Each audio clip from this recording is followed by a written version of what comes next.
Bienvenidos a este panel de la regulación sí, regulación no, en este Regulation Day para la inteligencia artificial. La verdad es que la tecnología está yendo mucho más rápido que las instituciones, entonces estamos viviendo un cambio de paradigma, como ya sabemos, estamos en la era de la transición. Entonces por eso estoy con estos 4 referentes de lujo. Voy a empezar nombrándolos un poco y qué hacen, ¿no? Lorena Buzón es la directora de Asuntos Públicos para América Latina en Tools for Humanity de World, la que es la empresa que justamente lo que hace es, tiene una red de humanos que ofrecen prueba de humanidad. Exacto. Es eso, y conexión para todos. David Ruidor, cofundador de Chen Leger Foundation, infraestructura que permite el consenso entre agentes de inteligencia artificial para poder resolver disputas y tomar decisiones con más confianza. Daro Nieto, diputado porteño y especialista en innovación pública, promueve el uso de IA y blockchain para hackear la burocracia y diseñar un Estado más eficiente y transparente, por supuesto. Y Fabs Budrys, que es miembro board de SAIA, director de tecnología de Foundation Diplomacia Ciudadana. Así que vamos a empezar un poco a hablar de la innovación bajo la regulación, ¿no? Porque estábamos hablando un poco antes de subir al escenario. ¿Qué piensa cada uno también porque este debate es muy candente, ¿no? A ver qué pensamos. La IA escala más rápido, ya sabemos, está yendo mucho más rápido de lo que nuestro cerebro puede tolerar en realidad y la sociedad. Entonces, si regulamos, quizás no podemos después maniobrar frente a los impactos sociales. Entonces, arranco con una pregunta para Lorena por el tema de las pruebas de identidad. Quería saber desde tu trabajo con gobiernos, porque me imagino que están trabajando con gobiernos, ¿qué aprendizajes tuvieron ahora para construir confianza cuando no hay un marco normativo? Claro, muchas gracias y feliz de estar aquí. Gracias por la invitación. ¿Qué aprendizajes? Creo que son muchos los aprendizajes. El número uno es que si no hay comunicación, nadie va a llegar a ningún lado. Otro es que desde el ámbito privado necesitamos tener altos estándares de transparencia con los actores institucionales de gobierno y con el poder legislativo en todos los países, porque el tema en general de la inteligencia artificial, pero de cualquier desarrollo digital innovador, va, como tú dijiste, Camila, tan rápido que es imposible pensar que todos conozcamos lo mismo o tengamos los mismos parámetros de conocimiento sobre los avances. Entonces, tú hablabas de paradigmas. Yo creo que hay 2 grandes paradigmas que han cambiado en los últimos años. Uno es el tema de, por más que siempre la innovación y la tecnología fue más rápido que la legislación y las regulaciones, esa distancia ahora se ha hecho exponencial. O sea, no es lo mismo hablar hace 50 años de esta distancia que hablar ahora, ¿no? Claro. Y eso es un tema que tenemos que abordar de manera conjunta. El segundo paradigma es todo el tema de datos personales. Las regulaciones en general, y hablo específicamente de Latinoamérica, están basadas en la concepción de que nosotros somos los dueños de nuestros datos personales. Eso ya no es así. Todos aquí, si hiciéramos alguna encuesta a mano alzada de quién tiene aplicaciones, redes sociales, etcétera, etcétera, todos. ¿Y quiénes hemos leído los términos y condiciones? Nadie. Prácticamente nadie, ¿no? Sí, Entonces, hace muchos años que los datos de las personas, yo incluida y creo que ustedes incluidos, están por todos lados. La adecuación a esa nueva realidad tiene que ser un diálogo abierto entre los actores de gobierno y de los poderes legislativos y los reguladores en estas materias y las empresas privadas y los desarrolladores tecnológicos y otras instituciones como las organizaciones de la sociedad civil. O sea, si no partimos de ese diálogo, es muy complicado que podamos llegar a entendernos siquiera, ¿no? Claro, perfecto. Bueno, después volvemos un poco porque es súper interesante, está bueno entender qué piensan desde los gobiernos más todavía, pero quiero hablar con vos, David, desde la empresa en la que trabajás, desde tu rol, que tiene agentes de IA, ¿no? Entonces pueden descentralizar un poco lo que es el poder que normalmente, bueno, recién Lorena comentaba, la centralización, los datos que están controlados por aplicaciones. ¿Cómo sería tener Chen Leger en una jurisdicción en particular? O sea, nosotros partimos del punto de vista que el sistema legal tradicional es algo del pasado, ¿no? O sea, los tiempos de resolución de conflictos, de problemas son súper largos, ¿no? Media global de prácticamente un año, 364 días, costes elevadísimos. Si tienes una disputa internacional la media de coste es por lo menos $100.000, es decir, no todo el mundo puede acceder a este tipo de... O sea, no es igualitario, no hay libre acceso, por decirlo así. Está sesgado, es completamente diferente si te toca un juez que otro juez, el resultado que va a pasar de aquella, llámale disputa, llámale juicio, llámale lo que sea, ¿no? Entonces, partiendo un poco de todas estas partes, yo creo que aquí es donde entra la tecnología, ¿no? Ahora estamos en un punto donde tenemos una serie de herramientas, al final estamos en DevConnect, ¿no? Blockchain es como la infraestructura en este caso de alineación o de coordinación, y al final la inteligencia artificial es la tecnología de inteligencia, como ya dice la palabra, ¿no? Valga la redundancia. Entonces, juntando estos dos mundos, ahora podemos llegar a hacer cosas que antes no eran posibles. Entonces, entrando, obviamente estamos hablando de regulación, yo soy bastante partidario de mínima intervención en general, y al final el mercado, propiamente dicho, decidirá si este sistema es un sistema que es útil para ellos o no es útil para ellos, ¿no? Y al final yo creo que el mundo en general debería tender un poco en esta dirección.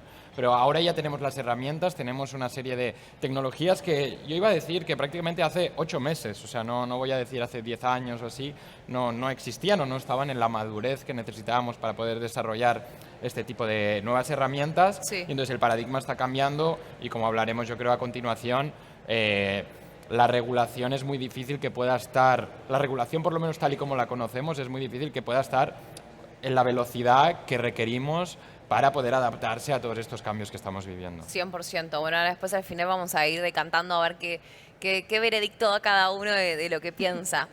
Gracias, David. Y sí, este impulso que decís de IA y blockchain es de hace muy poco, entonces también entendiendo, ahora vamos a pasar al bloque 2, que es un poco más sobre responsabilidad y rendición de cuentas, porque este panel es de AI y accountability, en realidad, ¿qué es esto? Porque cuando la IA toma decisiones, también pasa que esas soluciones se escalan, uno se vuelve más productivo, pero también hay más impacto social. Entonces, ahí quiero ir con Daro.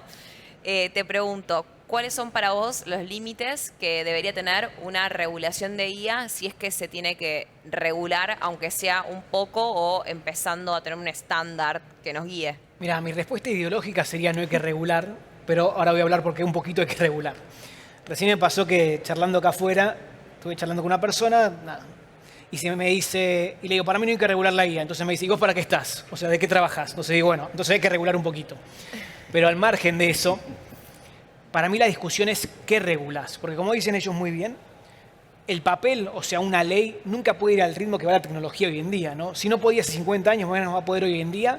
Como no pudo la Unión Europea, por ejemplo, con esa ley que para mí es mala, en la cual reguló tecnología directamente, y hoy que te dicen todos que ahuyentó inversiones, que genera burocracia, que no permite crecer las startups, que es una ley a medida para las grandes tecnologías, pero no para el resto, que cualquier startup, por mínima AI que utilice, ya la agarra esta regulación, aunque sea para buscar CVs.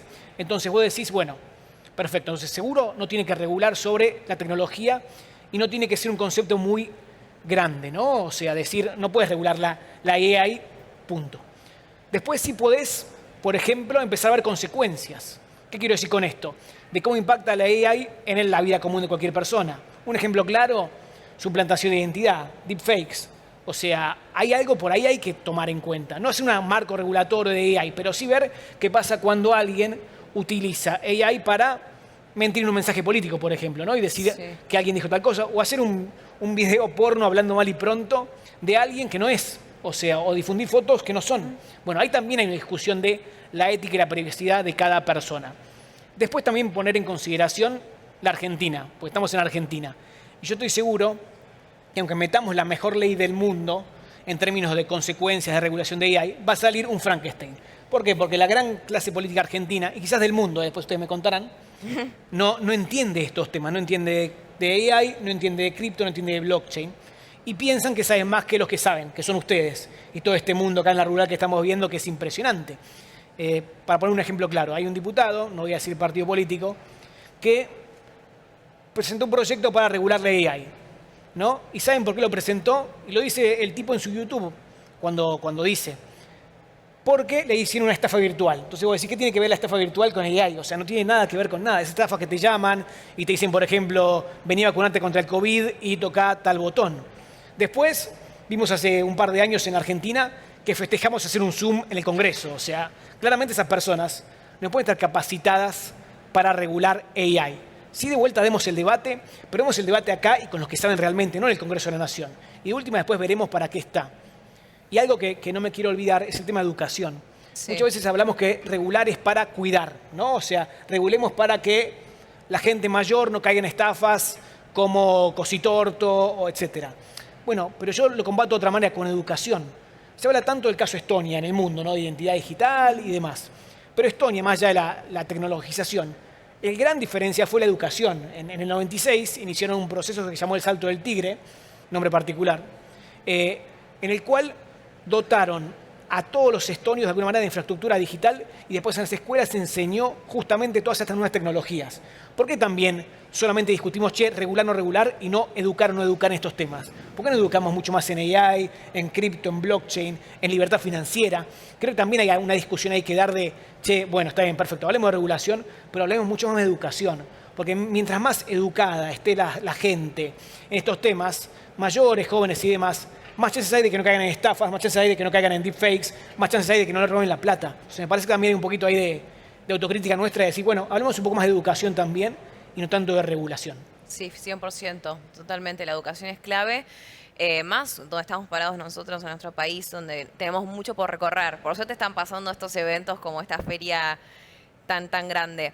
Ahora, yendo a un poco que nombrabas recién, Daro, el tema de identidades digitales, quiero ir con Fabs, que Fabs se dedica a esto de identidad digital, AI también, pero contame un poco cómo lo ves, cómo ves la integración de identidades digitales acá en la ciudad, ya existe, pero ¿cómo lo verías a nivel país? ¿Se puede? Porque nombró el caso de Estonia, que yo también lo estoy estudiando bastante, y entré como en un loop de, wow, quiero saber más, y tienen la e-card, la i de salud, todo es como electrónico, trazable, medible. O sea, ¿se puede implementar eso a nivel país?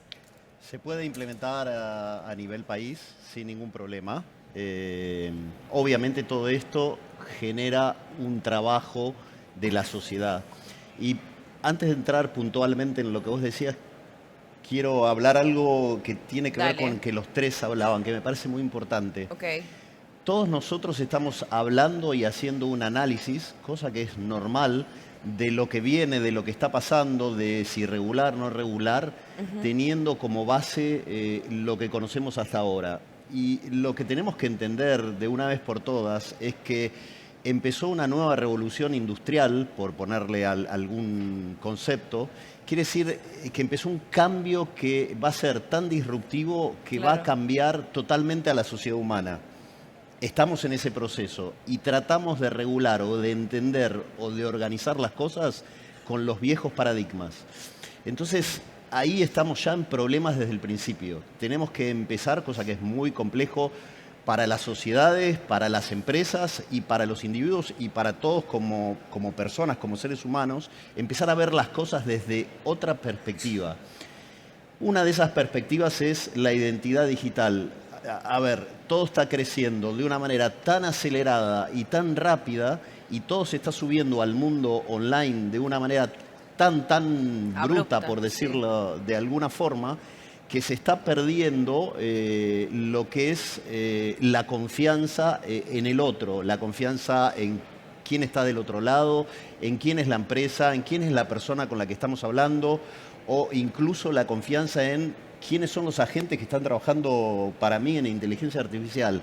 Entonces, ahora tiene que venir, yo diría, la base de esta nueva revolución industrial, el tema de empezar a generar un ecosistema de confianza donde podamos hacer las cosas, transaccionar, confiar en el otro de una forma rápida, sencilla y segura. Y con un tema muy importante, resguardando la privacidad de todos nosotros. Porque acá él trabaja para una empresa de inteligencia artificial, ella para otra de identidad digital. Él es el legislador.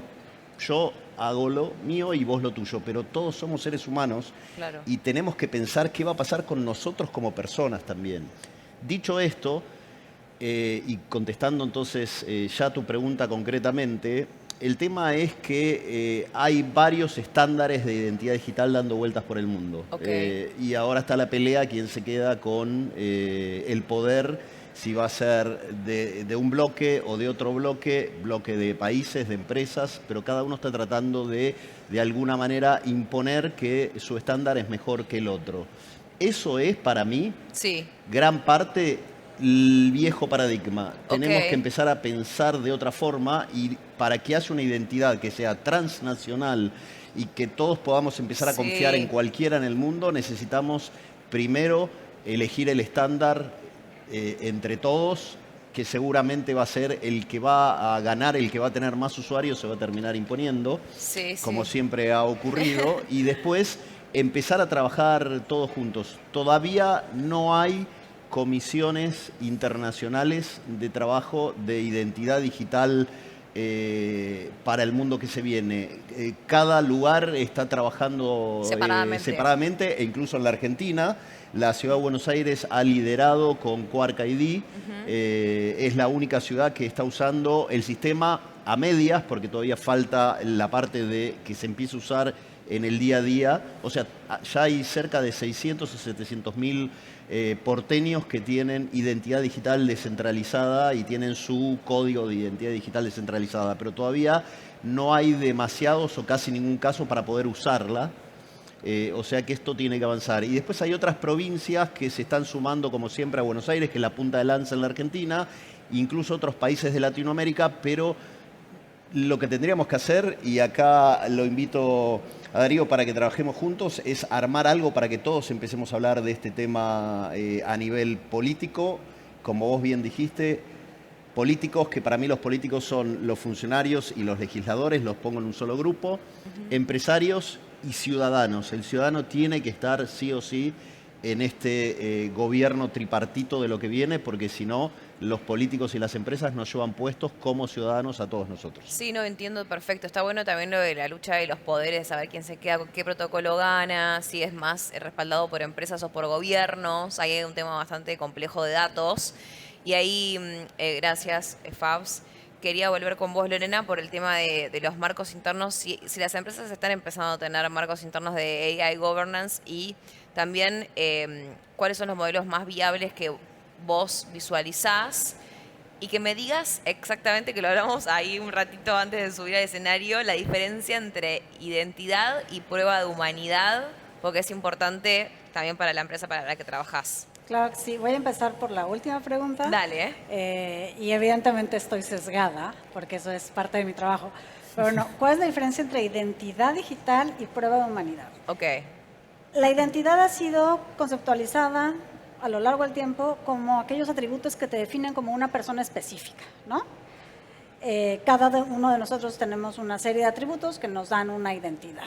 Y después existe la identidad legal, que toma algunos de esos atributos.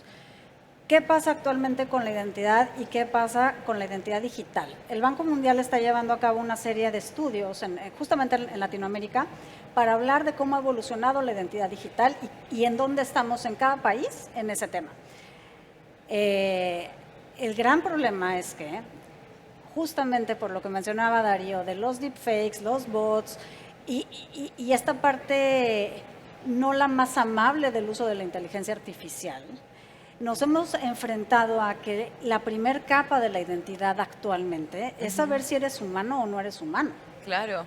Porque identidades digitales creadas en Internet y que están solicitando tarjetas de crédito, cuentas bancarias, que compran boletos para conciertos, etcétera, etcétera, etcétera, Sí. se pueden hacer total y absolutamente sintéticas. Puedes hacer todos tus documentos sin que en realidad existas, ¿no? O crear una identidad de alguien que no existe. Entonces, la primera capa ahora, y esto se va a volver cada vez más relevante en el mundo, es saber si tú que estás interactuando con alguien más en el mundo digital, eres humano y si la otra persona es humana. Esa es la gran diferencia. Y lo que nosotros en el proyecto World y en Tools for Humanity estamos enfocados para hacer es poderle dar a los humanos esa herramienta. ¿Cómo te distingues de un bot o de un deepfake? Y esto va un poco en el tema que creo que los tres han tocado, del tema de la confianza de Internet. Internet desde la web 1 se construyó como un sistema de confianza. Evolucionamos a la Web 2 y ahora estamos en Web 3, aquí justamente. Y el tema es cómo mantienes la confianza. No nada más del Internet, sino de las interacciones de las personas, ¿no? Entonces ahí contesté la primera pregunta y voy a contestar las otras dos más brevemente. Okay. Los sistemas o marcos que se están adoptando dentro del sector privado para la gobernanza de la inteligencia artificial. Hay un gran tema de autorregulación de las empresas, ¿no? Muchísimo tiene que ver con lo que nuevamente comentaba Darío, el tema de la educación. O sea, si no capacitamos, si no entrenamos, si no generamos educación sobre los avances tecnológicos, vamos a estar perdidos.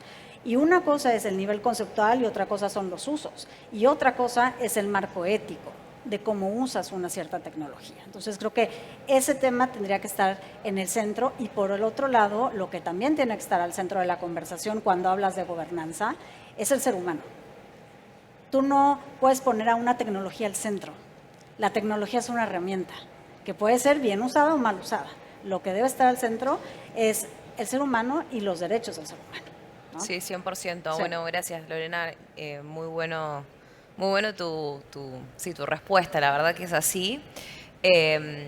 Yo siempre hablo de la estrategia AI Driven, pero viste como puede ser que vaya un poco contrapuesta con esto que estás diciendo. Me dejaste pensando un poco. No necesariamente. Podés estar centrado en el humano igual. Sí. Para las empresas, digo. Exactamente. O El sea, tema es, leí hace poco no me quiero poner muy filosófica ni académica, entonces una disculpa si me estoy yendo por ese lado, pero No, está bien. leí hace un poco un research paper sobre cómo puedes usar la inteligencia artificial y el gran debate del autor es decir, ¿la queremos usar para potenciar al ser humano o la queremos usar para reemplazar al ser humano? Y son dos visiones distintas, pero que hay puntos en donde tenemos que tener más claridad en esas dos visiones, ¿no? Yo claramente soy de la idea de que las herramientas tecnológicas están acá para potenciarnos Sí, y hacernos 100%. la vida más fácil, ser más eficientes, tener mayor tiempo libre. Sí, 100%. Sí. Por supuesto. Exacto. Y David, bueno, vos sos de España. Quiero saber de primera mano cómo vivís la normativa europea, que acá le tenemos un miedo, estamos todos, no queremos esa normativa porque sabemos que incrementa los costos de las startups desde el comienzo, que después las empresas no pueden sostener un Chief of Staff de AI, que es carísimo. O sea, aunque a nosotros nos encantaría, ¿no? O sea, me encantaría, digo, de mi propia empresa la fundo y soy la Chief of Staff de AI, pero, o sea, es caro. O sea, contame cómo lo vivís vos. A ver, Europa a nivel innovación es una mierda, diga lo contrario. Claro. O sea, creo que podría ponerme filosófico. y Habíamos sido decirlo- más suaves acá. Sí, contundente. y decirlo con otras Sin palabras y tapujos. tal, pero creo que es un buen resumen, es esta palabra, ¿no? Y lleva poco tiempo igual, ¿o no? O sea, Bueno, o sea, ya digo, ya durante los últimos más de 100 años, Europa a nivel regulación y a nivel innovación ha ido en capa caída, ¿no? La gran innovación de Europa de los últimos años ha sido el tapón que se queda pegado a la botella, ¿no? Menos dos No sé siglos. si ha llegado aquí a Latinoamérica. No llegó. Por suerte, bueno, estamos bien acá. Os habéis claro, salvado. ahí después le pregunto a Dario. Habéis tenido mucha suerte, me alegro por vosotros, espero que no llegue. Pero es esto, al final, ya digo, yo empecé a emprender en España cuando tenía 13 años, o sea, empecé como un niño y llevo entonces muchos años y todos mis amigos, bueno, y yo, gran parte de mi tiempo, todas nuestras empresas están fuera. Nadie Claro. tiene una empresa en España, como muchas veces tienes una filial, quizá tienes a algunos empleados, porque sí que hay un sistema educativo bastante bueno y sí que hay mucho talento, o sea, no vamos a decir que todo es malo, pero al final hay una fuga de talento increíble, porque al final es esto, el exceso de regulación impide la innovación. Claro, ¿no? Me sí. ha quedado incluso rima y todo, entonces... Sí. Pero es un gran problema, y está rompiéndolo todo. ¿Cuándo fue la última vez? Bueno, primero, nunca ha habido una $1 trillion company, estoy hablando en números americanos, creada en Europa, pero es que $1 billion company, que debería ser casi nada, hay poquísimas. ¿Ah, sí? Se pueden Nada. contar con las manos, ¿no? Entonces es muy triste. Es muy Pero triste. tenés individualizados algunos que les va bien y tienen montada su empresa en otro lado. Bueno, pero incluso así, o sea, hay muy pocos casos de estos, pero los pocos casos que hay de estos, o sea, en España hay unas 8 $1 billion companies, ¿no? Que me parece un número bastante ridículo, ¿no? Claro. O sea, obviamente en Estados Unidos no sé los números, pero me atrevería a decir que cada semana o cada 2 semanas debe salir un par, ¿no? Obviamente cambia el tamaño del mercado, pero bueno, siempre digo, con lo que llegó a ser España, ¿no? O sea, se quedó un poco atrás. Pero al final es esto, hablando de regulación, un exceso de regulación, pues esto, capa o limita la innovación. Entonces yo por eso soy partidario de minimizar la intervención, y sí que está claro que es esto, una intervención justa para poder hacer que esta innovación, sobre todo en vez de limitar, potenciar, ¿no? Que la regulación sirva para cómo crear espacios o cómo crear rails, ¿no? Para que esta nueva innovación llegue a las masas, o sea, facilitarla. Que normalmente la regulación como la conocemos en Europa es para capar, para limitar. Entonces yo creo que este cambio de paradigma mental es justamente el que necesitamos. Entonces, ¿necesitamos regulación? Pues probablemente sí, mínima, pero en esta dirección de maximizar y de abundancia y no de escasez. Claro, flexible y no que te limite. O sea, y Daro, gracias, David, súper, sí, es nutritiva tu respuesta, porque ahora quiero saber esto de que nosotros estamos evitando copiar la regulación, en este caso europea, porque siempre nosotros importamos leyes, ¿no? O sea, y después está esto de no tenemos que hacer eso porque obviamente son contextos distintos, no sirven los casos. ¿Cómo ves vos el tema? Si te parás directamente del otro lado de la Unión Europea, ¿lo tenés estudiado o decís, no, tenemos que tener una ley propia 100% o flexible? ¿Existe la posibilidad? Mirá, primero quería decir algo a Fabs. Dije que muchas estuvo preguntas de la misma. No, muchísimas. No sé, pero vamos a pero ver qué puedo decir. Pero primero algo a Fabs. Le digo que está bueno lo Sí. que dijo sobre el final de tu respuesta anterior, que es la demanda social. O sea, yo creo que mientras más personas entiendan lo que pasa en estos mundos de AI, cripto, blockchain, etcétera, más chance hay que la política y las empresas adopten estas tecnologías. Sí. ¿No? Y está buenísimo lo que hace Crecimiento, por ejemplo, o hoy lo que pasa en la Rural con Connect también, de acercar este mundo a la gente más común. Los Sí. muggles, dirían en Harry Potter, ¿no? Pero creo que también va por ahí un poco nuestra responsabilidad. Y temas comparativas de leyes, si querés. Yo creo que la Argentina, primero es la industria, o sea, la industria debería ser quien proponga una, no me gusta decir regulación a mí, una promoción, si querés, como decías vos recién, ¿no? De que ayude a la industria. Entonces, nunca puede salir de la política eso. Tiene que salir de alguna manera de los que realmente laburan esto, de los que hacen con esto, de los que crean con esto, de los que diseñan con esto. Después, seguro, Europa descartada, creo que ya fuiste mucho más claro que nadie diciendo que es una mierda la ley europea, pero está bien, y hace años. Pero sí se pueden ver casos de uso y de éxito interesantes. Por ejemplo, sabemos que China y Estados Unidos de alguna manera regulan poco por la competencia también que tienen entre ellos, ¿no? O sea, internacional.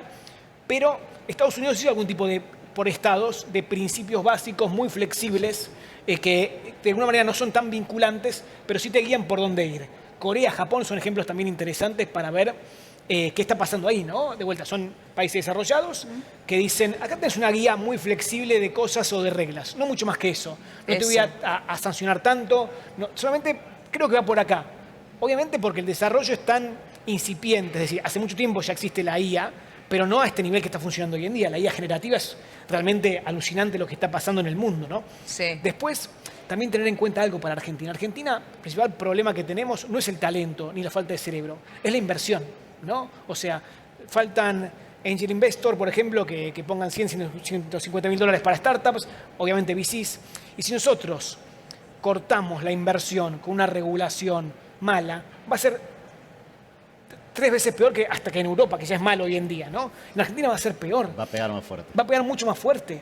Tampoco veo yo aliarnos con países de la región para proponer en conjunto algo. No pudimos hacerlo en el Mercosur. El Mercosur, fíjate, que nace como una unión aduanera con algún futuro de cooperación que nunca se logró. Si no logramos ponernos de acuerdo en vaquitas y otras cosas, ¿cómo ponernos de acuerdo en AI? Porque él hablaba recién, Fabs, de también supranacionalmente, capaz que podría llegar a ser, ¿no? Que exista una ley supranacional o no. Pero no con las instituciones actuales. Creo que algo que dijo Fabs interesante también fue, hay que pensarlo de otra manera. No sirve la ley, voy a inventar, de AI del Mercosur, ¿no? Y tampoco de LATAM, porque LATAM, por ejemplo, tenés a México que mira mucho a Estados Unidos, el Caribe también, Argentina que compite de alguna manera con los países de la región y está bien competir, creo que es sano competir. O sea, así como decimos muchas veces en Argentina, quiero inversiones en gas, en petróleo, en agro, yo quiero inversiones en cerebro y en talento, que es un poco lo que estamos buscando acá. Creo que va más que nada de copiar algunas buenas prácticas de afuera, buenas, de vuelta, guías, principios regidores, muy flexibles, que muy de riesgo también, o sea, que apunten a ser bastante riesgosos antes que copiar lo malo de Europa. Y la pólvora ya está inventada. Por favor, que no venga ningún argentino acá, menos un político, a decirles tengo la mejor ley de IA del mundo porque los está chamullando y nos va a agarcar a todos. No, totalmente, 100%. Aparte, como decían recién, o sea, tiene que salir de la gente que está trabajando en eso. Obvio. O sea, si se necesita. Y ahí es donde por ahí planteo una pregunta que no la teníamos esquematizada, pero que viene con el tema de Sandbox. Sí, bueno, estamos en el entorno más que nada de desarrollo en blockchain, en Ethereum particularmente. Entonces, se empezó a hablar, o sea, ya tenemos un sandbox más que nada para tokenización de activos, que muchos se quejan, muchos están a favor, porque claro, pueden capaz que ahí explorar un poco sin necesidad de estar regulado 100%. Entonces, ¿alguna vez usaste un sandbox vos o te parece que está interesante Yo creo que sí, a nivel jurídico? creo que sí, me sumo a lo que decía Darío, y sobre todo si hablamos a nivel local, Argentina.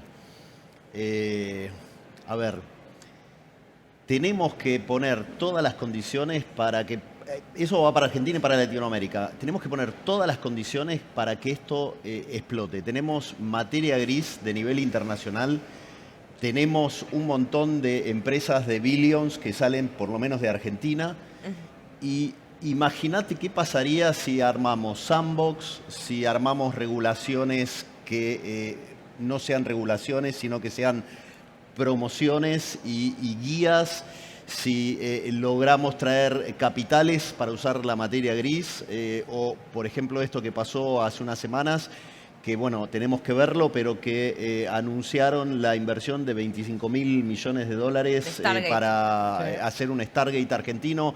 La pregunta que se deben estar haciendo estos que han hecho esto de decir, bueno, vamos a invertir esa plata es, ¿qué va a pasar con la regulación? O sea, ¿invertimos o no invertimos? Porque no sabemos qué va a pasar. Después viene alguien, regula y el negocio que estamos pensando con los 25.000 millones de dólares no va a servir. ¿Qué pasa con la educación? ¿Qué pasa con la infraestructura? Entonces, yo creo que en vez de hablar de regular, no regular, y hago un paréntesis, conozco reguladores, diputados, legisladores que regulan porque son diputados y tienen que regular, y porque quieren que la ley lleve su nombre. Y no importa la consecuencia de eso. Creo que esto es parte de este cambio, por lo menos local, que tenemos que hacer, que es empezar a pensar en qué país queremos, empezar a pensar hacia dónde queremos llegar y qué se requiere para llegar a eso. Y entonces regular a partir de eso para permitir que estos 25.000 millones de dólares vengan en realidad y sean concretos, para permitir que, acá yo sé, conozco varios de los que están sentados, que están trabajando hace un montón de tiempo buscando $200.000, $250.000 en proyectos que podrían hacerse gigantes y están dando vueltas hace un montón de tiempo por temas de regulación y de falta de inversión en el país. Tenemos que empezar a acabar con esas cosas. Totalmente, sí.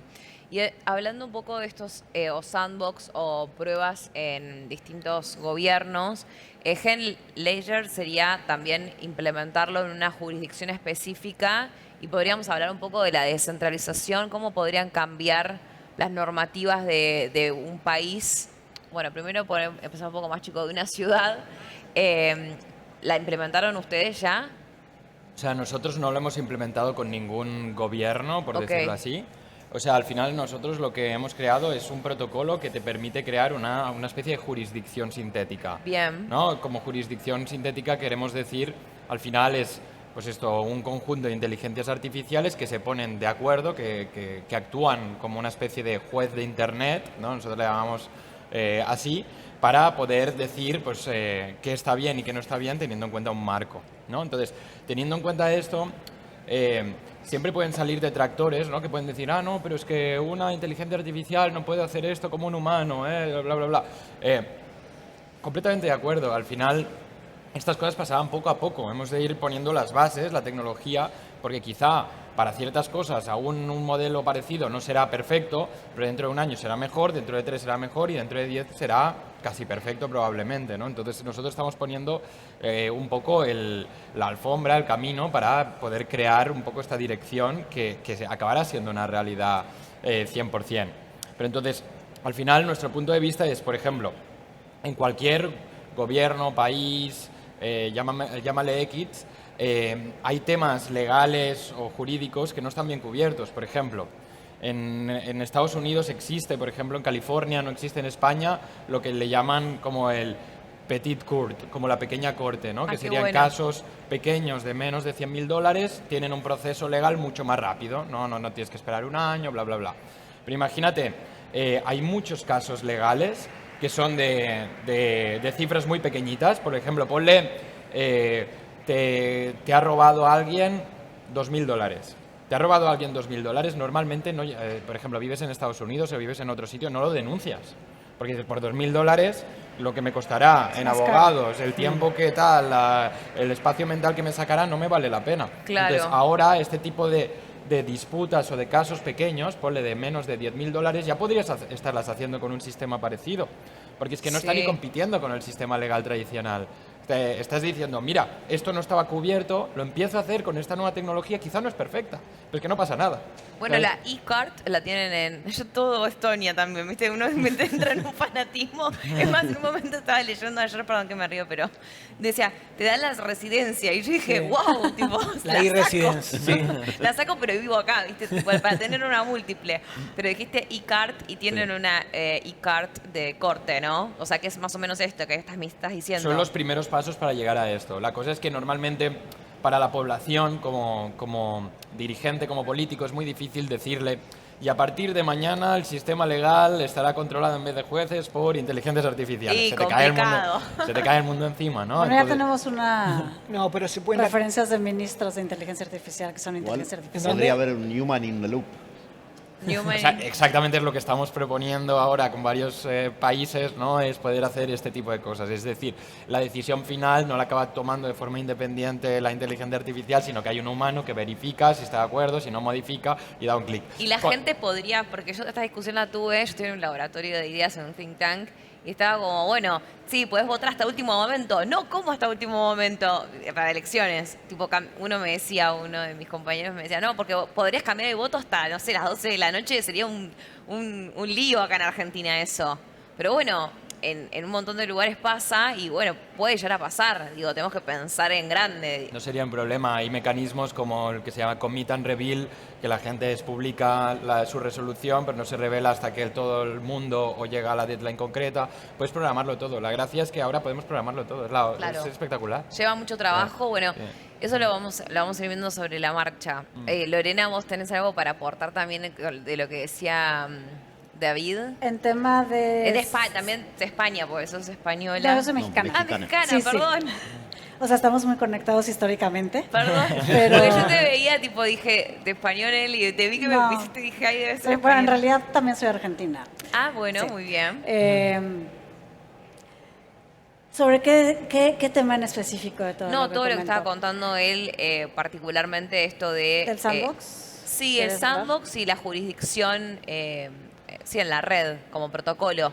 ¿Cómo lo ves? ¿Se puede fusionar con el trabajo que están haciendo el World? O... A ver, nosotros somos un protocolo, porque Claro. corremos en blockchain, somos Web3, y creo que parte de todo esto es que además preservamos la privacidad de las personas, ¿no? Entonces Claro. tú puedes tener tu prueba de humanidad sin que nadie te haya pedido un solo dato como tu nombre, apellido, domicilio, etcétera. Y somos parte de una nueva generación de tecnologías que se llaman las tecnologías de mejora de la privacidad, que ya está justamente varios organismos internacionales como la OCDE promoviendo de tenemos que movernos para acá, ¿no? Tenemos que recuperar el control de nuestros datos personales. Creo que los protocolos descentralizados tienen grandes ventajas, y uno es la trazabilidad y otro es la transparencia. Y volviendo a lo que dije al principio, si no hay transparencia, todo es muy complicado, porque de por sí los avances tecnológicos generan suspicacias. Ok.